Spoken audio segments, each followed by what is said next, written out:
there's probably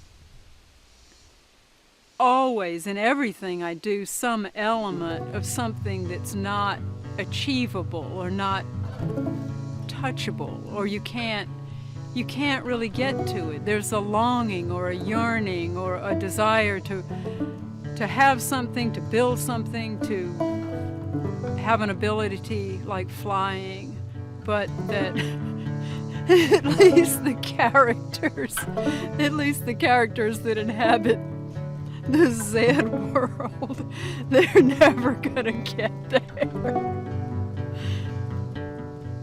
But I don't love them any less for that.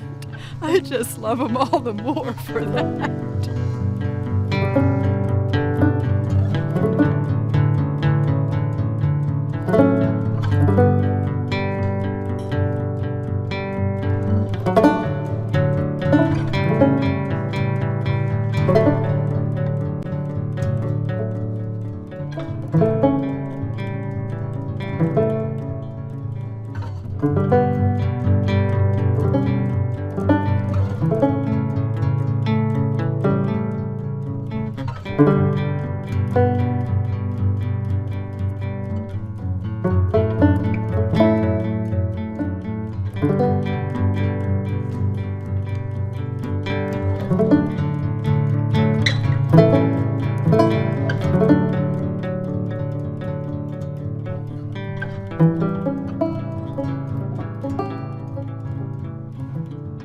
Well, I draw every day. I draw in the sketchbooks every day. I love to start the day that way. And sometimes the things that happen in the sketchbook, then they'll just be so cool, or I'll go, oh, I want to see more. Wonder what that would look like with, if there were color added to it.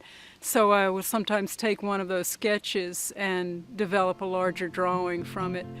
The central character in my drawings is often a woman, and she often looks like she's probably, some steps beyond even being the village idiot, but at the same time she's often probably really kind of a pretty good version of me. They probably are self-portraits in a way, or maybe a sort of an idealized life where all I'd have to do was deal with a table with a cat and a mouse and some invention that the woman is making or has made or is trying to figure out. The woman in the drawings is what has to pass for an inventor in my world. I mean, she's trying to make something, build something, or cover something up with a piece of cloth, or try to get a piece of paper to sit on top of a chicken, but she's messing with things. She's an inventor, and she also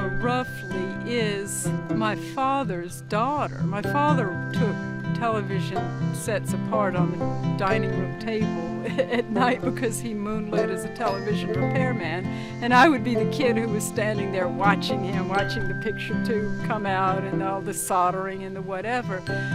In my world, the woman who's sitting at the table, it's kind of like the dining room table with whatever goes on in that character's life. But then I, in my other life, go over to the sculpture table and actually build things, solder and put together and whatever. And in that way, the two worlds are definitely together.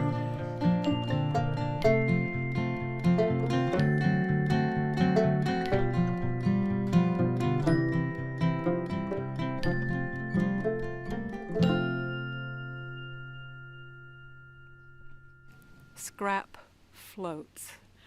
And that, I call all of the little wheeled sculptures scrap floats, because I started thinking about an imaginary, we hope, future when we've sort of all been bombed back to the Stone Age, and the only thing that's left of technology is the junk that's left over.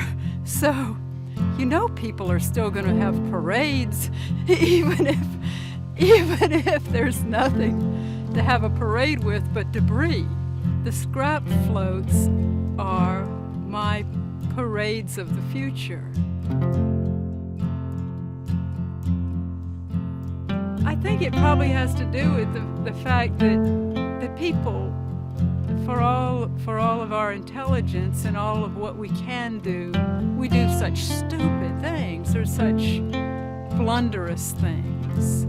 And I guess I just decided to embrace my character, my person, the people who are in my world as being people who are going to do really dumb things. They're going to just sort of at mercy of the dumb things that they do. If the guys in the sculpture look like they've got sort of cyborg type nature, that's great. It's like they gotta be part machine because they've given up too much of the actual flesh of being people. I mean, I guess underpinning it all is a kind of a statement about the misuse of technology and the misuse of the planet and the misuse of resources that we would have developed the bomb, and that we would spend so much on weaponry and on destroying things and hurting things, and blasting things to kingdom come with all of the resources we have that we could do good with.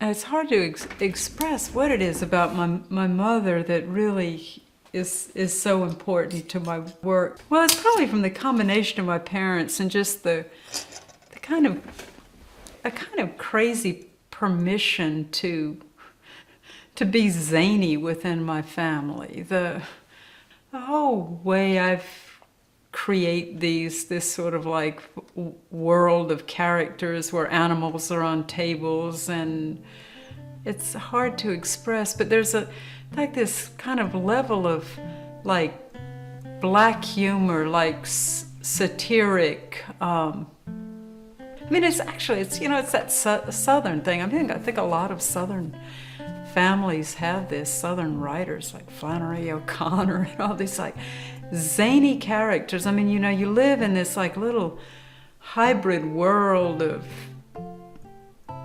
just the crazy things that happen when you're trying to do a whole lot with a little. And there gets to be a kind of a permissive craziness about it. And I think of my mom as being like the real engenderer of that. That it's just this like, I don't know, silly, crazy,